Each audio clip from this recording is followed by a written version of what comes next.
그때 히스기야가 병들어 죽게 되매 아모스의 아들 선지자 이사야가 그에게 나와서 그에게 이르되 여호와의 말씀이 너는 집을 정리하라 내가 죽고 살지 못하리라 하셨나이다. 히스기야가 낯을 벽으로 향하고 여호와께 기도하여 이르되 여호와여 구하오니 내가 진실과 전심으로 주 앞에 행하며 주께서 보시기에 선하게 행한 것을 기억하옵소서 하고 히스기야가 심히 통곡하더라.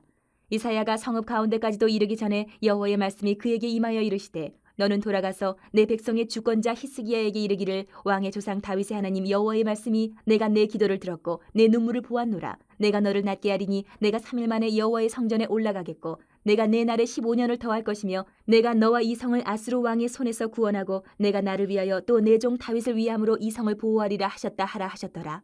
이사야가 이르되 무화과 반죽을 가져오라 하매 무리가 가져다가 그 상처에 놓으니 나으니라. 히스기야가 이사야에게 이르되 여호와께서 나를 낫게 하시고 3일 만에 여호와의 성전에 올라가게 하실 무슨 징표가 있나이까 하니 이사야가 이르되 여호와께서 하신 말씀을 응하게 하실 일에 대하여 여호와께로부터 왕에게 한 징표가 이 말이이다. 해 그림자가 10도를 나아갈 것이니까 혹 10도를 물러갈 것이니까 하니 히스기야가 대답하되 그림자가 10도를 나아가기는 쉬우나 그리할 것이 아니라 10도가 뒤로 물러갈 것이니이다 하니라. 선지자 이사야가 여호와께 간구하며 아하스의 해시계 위에 나아갔던 해 그림자를 10도 뒤로 물러가게 하셨더라. 견디기 어려운 정말 심각한 위기를 우리는 만날 때가 있습니다. 그때 통곡이 터져 나오는 그 자리가 하나님께 나가는 자리가 될 수 있도록 해야 됩니다. 그리스도인은. 그때 바로 놀라운 하나님의 역사가 일어나기 때문에 그렇습니다. 오늘 본문을 통해서 하나님이 귀 기울이시는 기도는 어떤 기도인가? 우리가 한번 살펴보면 좋겠습니다. 먼저 1절부터 3절을 보면 심한 병에 들어서 통곡하는 히스기야의 모습이 나옵니다. 살아가면서 정말 한 가지 어려움만 만나는 것도 견디기 힘든데 계속 이어서 아니면 한꺼번에 큰 문제를 만나게 되면 정말 뭐라고 표현할 수 없을 만큼 고통스럽고 힘듭니다. 특히 자기가 정말 죽을 병에 들었다. 다른 일도 지금 큰 일이 터져 있는데 죽을 병에 들었다. 이건 정말 힘을 잃고 낭망할 수밖에 없는 상황인 겁니다. 히스기야 왕이 꼭 그렇습니다. 지금 아수르 제국으로부터 공격을 받아서 지금 힘을 잃고 고통을 겪고 있는데 죽을 병까지 들었어요. 더군다나 이사야 선지자가 와서 선포를 합니다. 이제 그 병 회복될 가망이 없습니다. 죽을 준비하라는 말이에요. 캄캄하죠, 앞이. 그런데 이 장면을 우리가 좀 놓고 묵상을 해볼 수 있는 것은 이건 것 같아요. 인간은 다 죽는다. 한 번은 죽는다. 히스기야에게도 불현듯이 죽음이 다가왔고 인생을 정리할 때가 된 겁니다. 상황은 되게 어렵지만 한 번은 죽어요.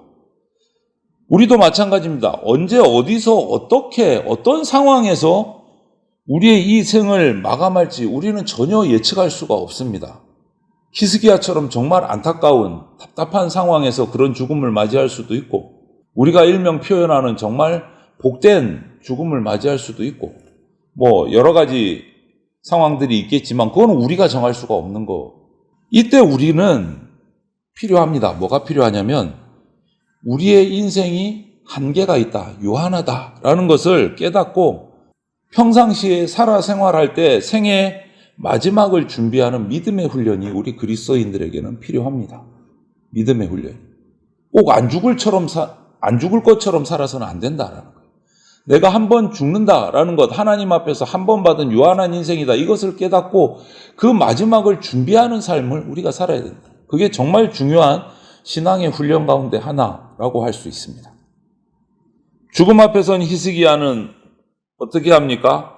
하나님 앞에서 자기가 최선을 다해서 선하게 살았던 삶들을 알으면서 눈물로 호소하고 기도를 합니다. 통곡을 하는 거죠.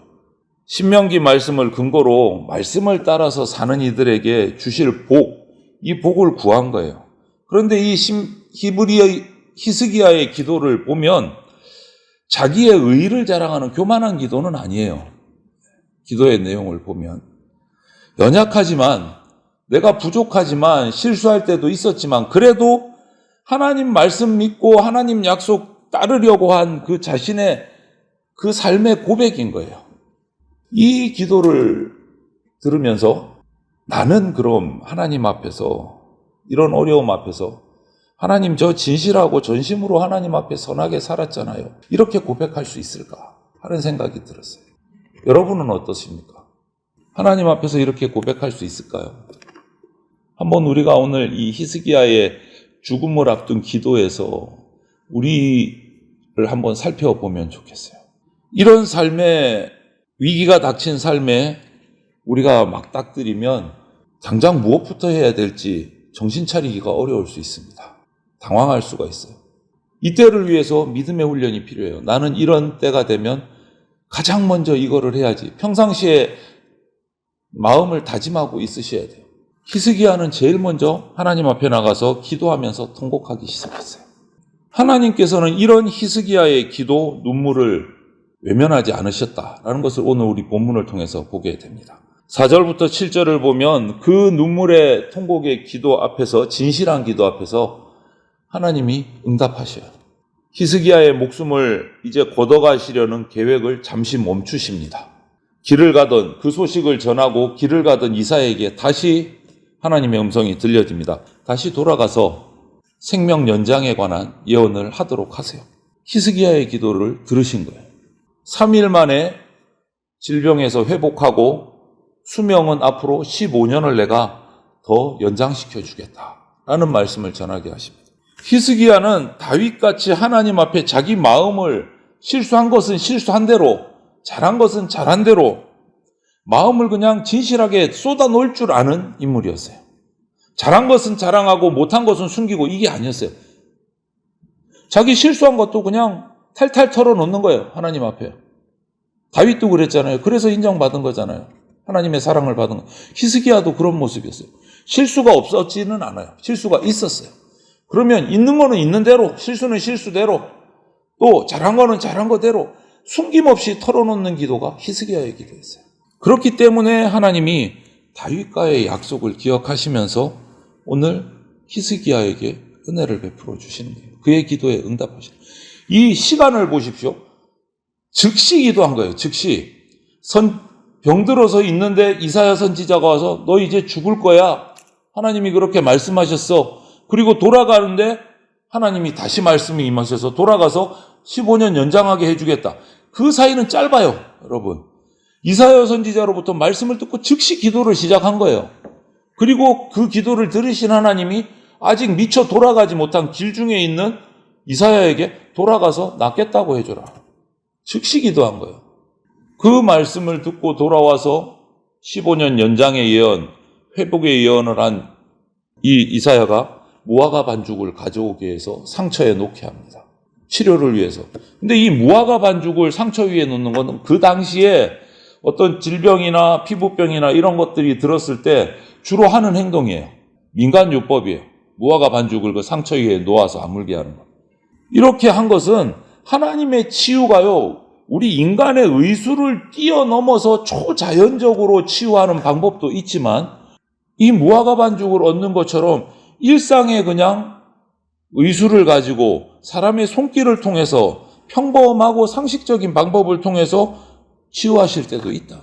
우리가 날마다 기도하면서 하나님 기적을 베풀어 주십시오. 기적을 이렇게만 하는데 기적으로만 일하는 분이 아니시다라는 거예요. 일상의 삶 속에서 평범한 사람들의 손길, 평범한 방법을 통해서도 일하시는 분이시다. 그래서 우리가 기적만 바라는 거는 좀 우리의 욕심이에요. 잘못된 욕심. 일상의 삶 속에서도 일하시는 분이시다. 다윗과 맺은 언약을 기억하시고 히스기야를 다시 살리시고 예루살렘을 보호하시고 남유다를 보호하시는 그 자비의 하나님이시라면 우리가 히스기야처럼 나의 모든 속내를 다 진실되게 털어놓는 기도를 한다면, 예수님의 십자가를 붙들고 나아가서 그렇게 기도한다면 하나님이 우리에게 어떻게 해주실까요? 한번 생각해 보십시오. 동일하신 하나님입니다. 가장 절망적인 순간에도 우리의 그러한 진실한 눈물을 보시고 기도에 들어 응답하시는 분이시다. 그런 기도에 응답하신다. 우리가 기억해야 돼요. 하나님은 누구보다 우리 필요를 잘 아시는 분이세요. 너무너무 잘 아시죠? 우리 기도를 듣고 계시기 때문에 우리가 히스기야처럼 다윗처럼 진실하게 기도하면, 모든 문제를 주님 앞에 들고 나가서 기도하면, 믿음으로 구하면 응답받는다. 그것으로 끝났습니까? 오늘 8절부터 11절을 보시면 그 병이 나을 징조, 증거까지도 보여주십니다. 히스기야는 자신이 다시 나을 것이라는 이 이사야의 말을 듣고도 그럼 믿을 만한 징표를 보여주십시오. 이렇게 요구를 해요. 자연적으로는 있을 수 없는 정말 기적 같은 일을 무리한 요청을 한 거예요. 그런데 하나님은 들어주십니다. 그것을. 해 그림자가 앞으로 그냥 진행하는 것도 아니고 거꾸로 돌아가라. 여러분, 해가 돌다가 반대로 돌 수 있습니까?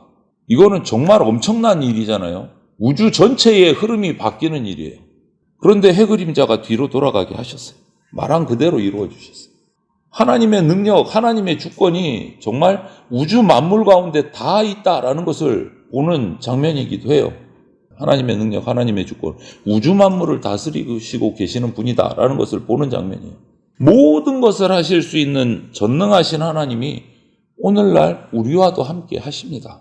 그래서 우리는 안전합니다. 그것을 믿으시기를 바라요. 징표를 구하는 히스기야의 기도를 들어주시는 그 하나님의 마음을 우리는 깨달아야 돼요. 상한 마음으로 간구하는 그 간절한 백성의 기도를 무엇보다 소중하게 여기시는 하나님이십니다.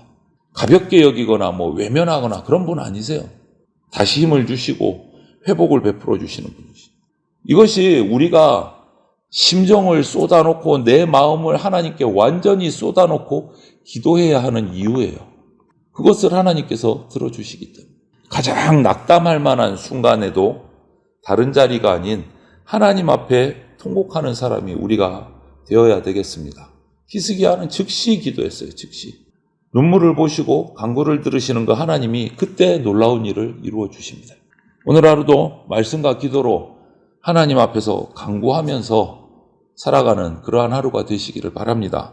하나님께서 채워주시는 그 일용할 양식의 축복을 풍성하게 누리는 저와 여러분이 다 되시기를 주님의 이름으로 축원을 드립니다. 아멘.